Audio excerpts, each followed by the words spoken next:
La Sociedad Española de Radiodifusión presenta... Ser... ¡Viva la radio! Podcast. Siempre. Las 8 de hoy por hoy en Ser Podcast.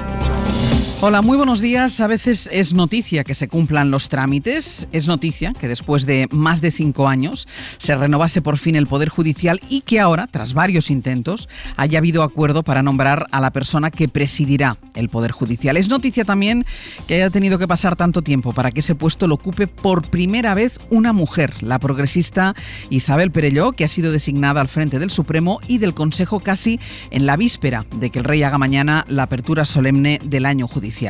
El nombramiento de Perelló está llamado a terminar de una vez con la larga etapa de interinidad y de excepción que ha vivido durante años uno de los 3 poderes de este país. Poco después de que llegara ese acuerdo entre los vocales del Poder Judicial, fue noticia otro nombramiento. Noticia que adelantamos aquí en la SER ayer al mediodía. Es en este caso una decisión de Pedro Sánchez que va a nombrar al ministro José Luis Escrivá como nuevo gobernador del Banco de España. Sastre, buenos días. Buenos días, Barceló. Y en ese nombre no hay acuerdo. Sánchez designa a uno de sus ministros, el de Transformación Digital y Función Pública, y el PP cree que eso compromete el prestigio del Banco Regulador Español, que opina y que firma informes sobre decisiones que toma el propio Ejecutivo. Guillermo Lerma, buenos días. ¿Qué tal? Buenos días, Ángels. Guille, empecemos por las razones políticas que esgrime el Gobierno y las críticas de la oposición. El Gobierno entiende que Escrivá cumple con los requisitos técnicos y la cualificación que necesita un puesto como el del gobernador del Banco de España. Así lo va a explicar esta tarde ante los grupos parlamentarios el ministro de Economía, Carlos Cuerpo. El de Escrivá ha sido el nombre que el presidente ha puesto sobre la mesa de la negociación con el PP desde el principio. Sánchez no ha ocultado durante estos meses su preferencia por el ministro de Transformación Digital, del que en otras ocasiones ha destacado su experiencia dirigiendo organismos como la AIRED, sus conocimientos sobre todos los asuntos vinculados a la seguridad social. Ayer la ministra portavoz, Pilar Alegría, se adelantaba así desde la mesa de la rueda de prensa del Consejo de Ministros a las críticas de la oposición. Es evidente que los responsables de dirigir el Banco de España responderán, como no puede ser de otra manera, a un perfil de absoluta solvencia, como siempre ha sido, y lógicamente, estando siempre a la altura, tanto en términos de compromiso y de competencia. El PP entiende que el nombramiento de Escrivá supone una invasión y una colonización de ese organismo. Para nosotros, que no cuente en esta nueva invasión del Banco de España. Y lo siento por el desprestigio que supondrá para el Banco de España que un gobierno señale a un ministro como gobernador del banco. Y por eso Génova se niega a presentar a ningún candidato al puesto de subgobernador. El gobierno, Ángel, se prepara para nombrar a un nuevo ministro a la cartera que hace menos de un año se creó, la que ocupa en este momento y todavía José Luis Escrivá. Javier Ruiz, hola de nuevo. ¿Qué tal, Ángel? Luego en el abierto vamos a contar qué precedentes hay de nombramientos así en nuestro país y también qué ocurre en países de nuestro entorno, si es normal o no es normal que un ministro llegue al Banco Central de su país. Pero de momento, Javier, expliquemos qué hace el gobernador del Banco Central y qué conflictos de intereses puede encontrarse. Sí, porque legalmente no hay ningún problema, pero moralmente esto va a convertir al Banco de España, una de las instituciones que había quedado fuera del fuego político, en el pim pam pum económico. Legalmente, el gobernador, lo dice la Ley de Autonomía del Banco de España, en el artículo 18, dirige el banco, dirige el Consejo y dirige a la Comisión Ejecutiva, es decir, dirige todo lo que hay en el Banco de España. Y legalmente, su nombramiento no exige más, artículo 24, que ser español y tener reconocida competencia en asuntos monetarios o bancarios. Así que legalmente todo cumplido. Pero el Banco de España emite informes sobre, por ejemplo, pensiones, mercado laboral, políticas de jubilación, autónomos, lo que significa que el gobernador Escrivá se va a pronunciar sobre las políticas que ha aprobado el ministro Escrivá. Y eso es lo que a partir de ahora vamos a escuchar en la oposición una vez y otra y otra. Esto es lo que puede dañar la credibilidad del Banco de España. Y dicho eso, efectivamente, como tú estabas diciendo, hay precedentes y esos son los que juega el gobierno. En Austria, el ministro de Trabajo pasó de ser designado ministro a ser gobernador. En Portugal, Mario Centeno, el ministro de Finanzas, pasó de ser ministro de Finanzas a ser gobernador. Y el PSOE juega un nombre aquí. Luis de Guindos. Luis de Guindos pasó de ser ministro de Economía en España al Banco Central Europeo. Así que, en fin, que si lo que temíamos era la politización de esta institución, eso está servido ya. Javier Guille, ampliamos todo esto en El Abierto. Hasta ahora. Hasta luego. Todo esto, como les decía, después de que hubiera acuerdo para que la catalana Isabel Perelló presida el Poder Judicial y el Tribunal Supremo. Este mediodía va a asumir el cargo. Pedro Jiménez, buenos días. ¿Qué tal, Ángels? Buenos días. Después de la crisis y la excepcionalidad de todos estos años, a ella le va a tocar dar normalidad al Poder Judicial. Isabel Perelló ha roto, sí, el techo de cristal y se ha convertido en la primera mujer que preside el Tribunal Supremo y el Consejo del Poder Judicial. Sumó 16 votos frente a los 4 de Ana Ferrer. El grupo progresista repartió el voto para reconocer el currículo de esta magistrada. Perelló, asociada a Juezas y Jueces para la Democracia, tiene el reto de liderar a un órgano de gobierno de los jueces que se declara coral y de consenso y que tiene 3 grandes retos. El primero, cubrir más de un centenar de plazas vacantes desde marzo de 2021, cuando se aprobó la norma que impide al Consejo hacer nombramientos estando en funciones. Al Supremo, para que os hagáis una idea, le faltan 1/3 de sus miembros. La segunda, aprobar la propuesta de modificación de los cargos judiciales, y la tercera, recuperar esa normalidad de un órgano que en la última etapa ha sido más un actor político que un verdadero gobierno del Poder Judicial, con comunicados contra políticas del gobierno, incluido un pronunciamiento contra la ley de amnistía cuando no se conocía el texto. Pedro, gracias. Un abrazo. Hoy por hoy noticias. Ser Podcast. Además, esta noche ha llegado a Tossa de Mar, en Girona, el primer grupo de migrantes con derecho de asilo que se van a alojar en un hotel de ese municipio y por cuya llegada protestó el alcalde, porque están en plena temporada turística. En Baleares, solo ayer, llegaron 349 personas en 15 pateras distintas. Una de ellas llevaba más de 100 personas a bordo. Radio Mallorca, Juan Antonio Bauza, buen día. ¿Qué tal? Buen día. En concreto, 101 personas es la más numerosa desde que hay registros. Esta embarcación alcanzó la costa de Ibiza de madrugada y la gran mayoría de ocupantes son hombres de origen magrebí, salvo 2 mujeres y un bebé de una de ellas. 15 embarcaciones en total, 6 en Formentera, 4 en Aguas de Cabrera, 3 en Mallorca y 2 en Ibiza. En lo que va de año han llegado a Baleares al menos 3.040 inmigrantes en 181 embarcaciones, sobrepasando con creces ya las cifras del año pasado. Gobierno y PP se han enzarzado estas últimas semanas en el debate migratorio y el PP ha llegado a criticar al presidente del Gobierno, aunque propone algunas de las cosas que ha propuesto el Partido Popular. Lo cierto es que pese a la dureza a la que han llegado sus acusaciones, PSOE y PP han mantenido una vía de diálogo, según sabemos ahora.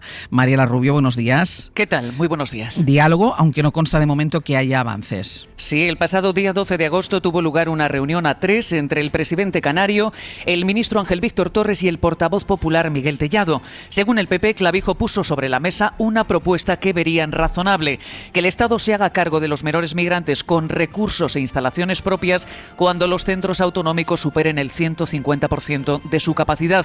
Lo revelaba ayer Tellado, denunciando que desde entonces el Gobierno no ha movido ficha. No tenemos respuestas para poder avanzar en este acuerdo y lamentablemente por parte del Gobierno no hay ningún movimiento. El Ejecutivo niega que existe un principio de acuerdo, dice que hay todavía discrepancias y afea al PP haber tumbado en verano la toma en consideración de la ley de extranjería, que los populares siempre pueden modificar en su tramitación. Hablaba así el portavoz socialista Pachi López. Ya está habiendo contactos con todas las formaciones políticas para dar una respuesta. Nosotros trajimos una solución y enseguida muchos dijeron que no. Las conversaciones continuarán, pero el PP, que sigue exigiendo además la declaración de emergencia migratoria y una conferencia de presidentes, pone la pelota en el tejado del Gobierno y lo hace esta vez respaldado por Coalición Canaria. Mariela, gracias. A vosotros. En el Canal de la Mancha, al menos 12 personas murieron ayer al naufragar la embarcación con la que intentaban llegar desde Francia hasta el Reino Unido. Fueron rescatadas 50 personas. Entre los 12 fallecidos hay una mujer embarazada y 6 menores. Y nos queda el tiempo. Hoy con tormentas que pueden ser fuertes y persistentes en el este y en el Mediterráneo y con temperaturas más frescas que ayer, Jordi. Ahora mismo las tormentas ya descargan con intensidad, lo harán en prácticamente todas las provincias bañadas por el Mediterráneo, desde Almería hasta todo el litoral de Cataluña, pero también algunas en el interior, Aragón, provincias como Guadalajara, al norte de Cuenca y también al este de Castilla-La Mancha, pero estas del interior irán a menos. Y en breve, en pocos minutos, va a llover de manera torrencial en las comarcas de Tarragona, pero también de Castellón, y mucha atención a partir de mediodía y a medida que avance la tarde en Baleares. En todas las islas esperamos situaciones como las de ayer, que en muchos casos las tormentas dejaron más de 100 litros por metro cuadrado en poco tiempo, en menos de una hora, de manera que muchísima atención en zonas bajas fácilmente inundables o cerca de cauces de agua. En la mayor parte del país, sobre todo al sur y al oeste, más sol que nubes, y solo esperamos calor significativo en el suroeste de la península. Hoy por hoy noticias.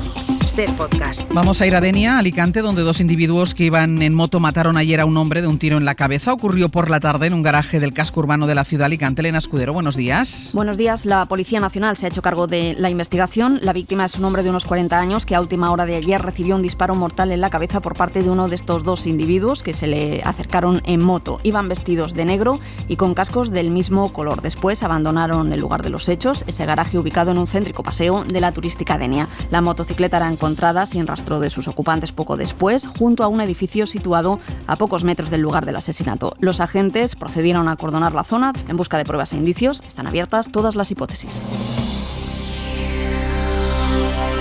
De la crónica internacional, hay una última hora en Ucrania. Se esperaba que Zelensky acometiera hoy mismo una reforma en su gobierno después de las críticas por su estrategia militar de estas últimas semanas con esa incursión dentro de Rusia y después, sobre todo, de la masacre que ayer provocó Rusia contra una academia y un hospital militar de Ucrania con un ataque que deja de momentos medio centenar de muertos. Los cambios han empezado ya. Ha dimitido el ministro de Exteriores, Bayo. Dmytro Kuleba, una de las figuras clave del gobierno ucraniano desde el inicio de la guerra y quien ayer mismo volvía a pedir a los aliados de Kiev medios para reforzar las defensas antiaéreas. No sé cuántas tragedias más tenemos que vivir para que se cumplan todas las promesas y compromisos, decía Kuleba en una entrevista en la CNN. Su salida y la de otros 3 ministros forma parte de la crisis de gobierno con la que Volodymyr Zelensky trata de atajar las críticas internas surgidas tras varios reveses militares en el Donbass y tras la masacre de ayer en una academia militar situada a más de 100 kilómetros del frente de guerra. Un ataque ruso en la localidad de Poltava que, como decías, deja 51 muertos, más de 250 reclutas heridos, a los que hay que sumar los 7 civiles fallecidos esta madrugada en otro ataque, esta vez contra varios edificios de viviendas en Leópolis. El presidente colombiano Gustavo Petro asegura que seguramente hoy tanto él como Lula como López Obrador tendrán una reunión virtual con Nicolás Maduro. Mientras la comunidad internacional arremete contra Maduro por la orden de detención contra Edmundo González Urrutia, el abogado del candidato opositor en Venezuela niega que haya solicitado asilo o que esté refugiado en una embajada. Que en modo alguno hay solicitud de asilo por parte del señor Edmundo González Urrutia hacia alguna embajada acreditada debidamente en Venezuela. No se ha pedido el asilo, no se ha pedido una situación en calidad de huésped en una embajada. Hoy por hoy noticias. Ser Podcast. El hombre que el lunes mató a su pareja en Castellón tenía 3 condenas por amenazas, malos tratos y quebrantamiento de condena. La víctima, una mujer de 45 años, había estado en el sistema Biogen y se consideraba que su situación era de alta vulnerabilidad. Castellón, Laura Abad. Con motivo de ese crimen que ha consternado a la ciudad de Castellón en las últimas horas, hoy se va a celebrar un minuto de silencio en la Plaza Mayor de Castellón después de que este lunes se hallara el cuerpo sin vida de una mujer en su domicilio en Castellón, un domicilio que compartía con su pareja, un hombre que horas después de asesinarla confesó los hechos en una comisaría de Barcelona y que sigue detenido. Cabe recordar que entre ellos hubo varias sentencias, llegó a imponerse una orden de alejamiento y la prohibición de comunicación. Ella llegó a estar inscrita en el sistema Biogen, pero salió en 2023. Con ella son 33 las mujeres asesinadas a manos de sus parejas o exparejas en 2024. Hoy se prevé que pase a disposición del juez Rafa Mir, delantero del Valencia, que fue detenido por un presunto delito de agresión sexual después de la denuncia de una chica de 25 años que relató que ella y una amiga fueron agredidas tanto por el futbolista como por otro hombre que también ha sido detenido por la Guardia Civil. Eso en Valencia. Y en Madrid ayer murió la mujer que resultó herida cuando su pareja arrancó el coche en plena discusión. Ella salió disparada y se golpeó la cabeza. De la economía, la subida de los precios ha sido muy diferente durante el episodio de inflación en función del territorio. Se ha notado más en Canarias, en Extremadura, en Castilla-La Mancha o en Galicia, Jordi Fábrega. La inflación no nos ha golpeado a todos por igual. El Banco de España constata que si comparamos los precios de ahora con los de hace 5 años, hay diferencias notables en función de la comunidad autónoma. En Castilla-La Mancha, por ejemplo, los precios son ahora un 21% más caros. En cambio, en Madrid, la subida ha sido solo, entre comillas, del 17%.